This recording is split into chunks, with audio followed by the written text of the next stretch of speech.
Record. Dr. Robert Fox, he's an optometrist and he works with vision learning. And the whole topic of vision learning is incredible to me, and back to school and kids, and or how are they learning, and is it because they have a vision problem? And you have some what I would say, some tests to see whether your kids are having a vision problem. So first of all, welcome, and I'll let you take it away. Great to be How's here. that? Great to be here, and thank you for having me. Smelling those hamburgers? This is a tough place to sit here. Those smell wonderful. Yeah, basically, I practice a type of optometry that's really interested in how vision affects a child's ability to read, to learn, and even to attend.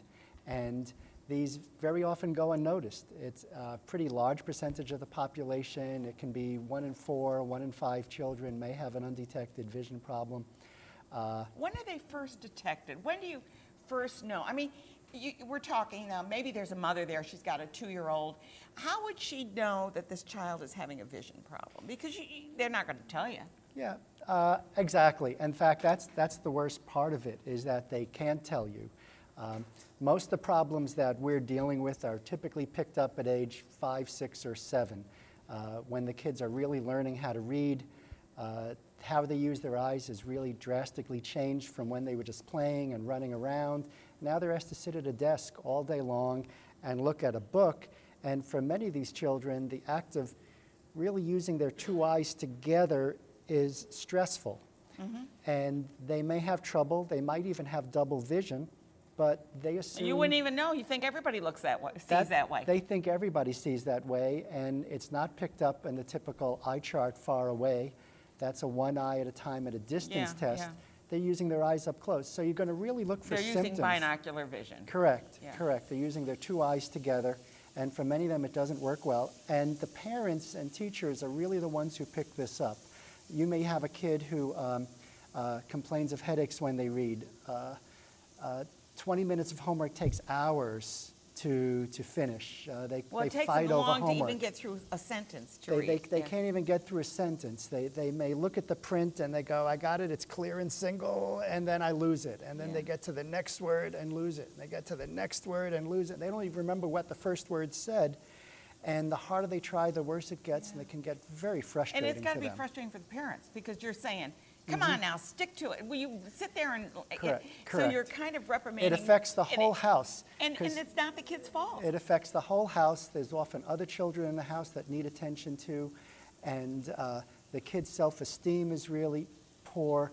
They're being told they're not trying hard enough. Exactly, and it's and very often we're seeing these kids. Often they've had a lot of other interventions. They've had reading tutors, they've had occupational therapy, they've had special ed, they've had psychological, and they're just banging their heads against the wall. They're just not progressing, and then we come in, and very often we will detect some type of binocular 2-eyed vision problem, or an eye tracking problem, or an eye focusing problem, and we'll come up with a plan of attack. And we have some really good success cases of kids moving up 3, 4 levels of reading in just 6 months. And now you're having like a seminar to kind of, if parents are maybe concerned about their kids, maybe want to know whether the kids, they can help them, or do they need to see an eye doctor? I mean, I started wearing glasses when I was 4 years old.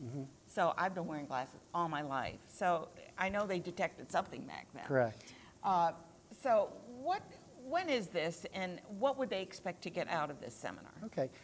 We're running the seminar. It's going to be on It's Wednesday. a free event. It's a free. We run these monthly at our office, and just to educate the public, because again, this information is not out there as much as it should be. We're trying really hard to teach people and try to catch these kids before they have fallen behind in school.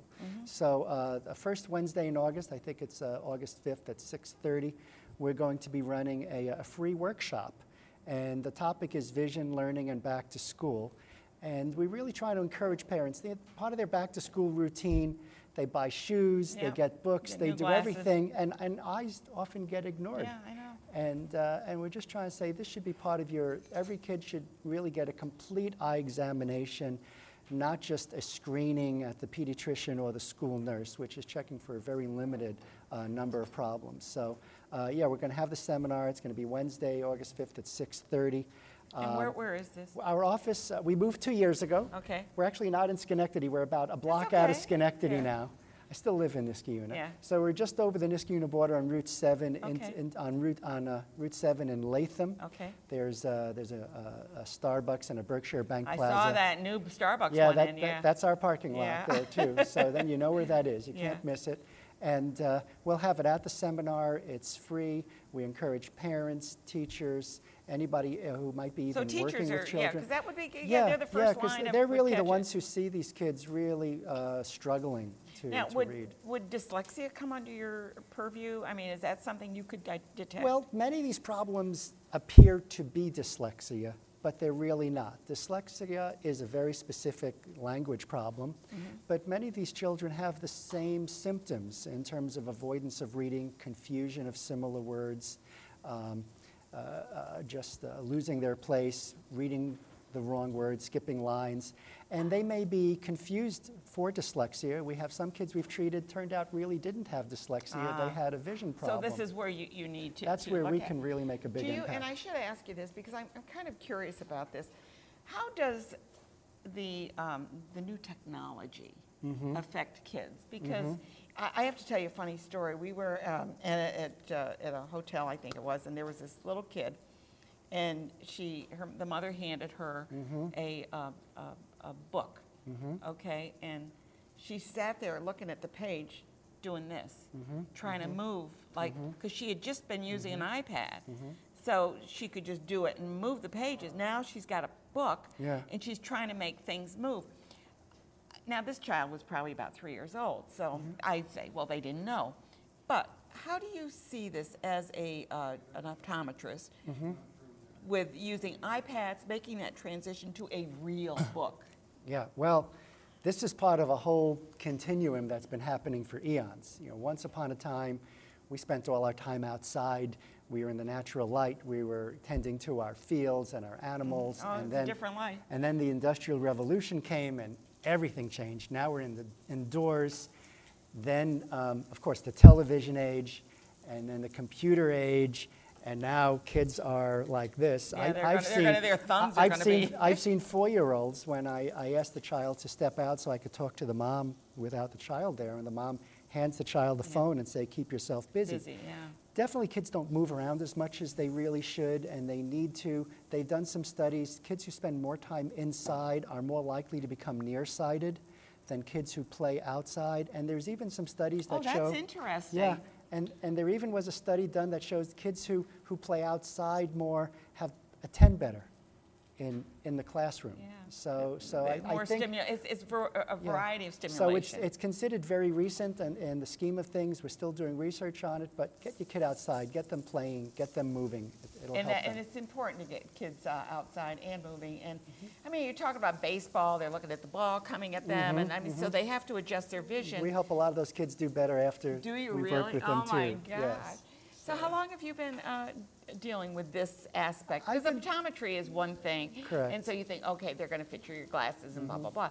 But this is an entirely different thing. Right. For This is the optometrists. field we call it developmental or behavioral optometry. It's a specialty within optometry. I've been specializing in this. Really, I've been doing this for 25 years, but really about 15 years ago, we really limited our practice to this. We don't do contact lenses or glasses or eye disease.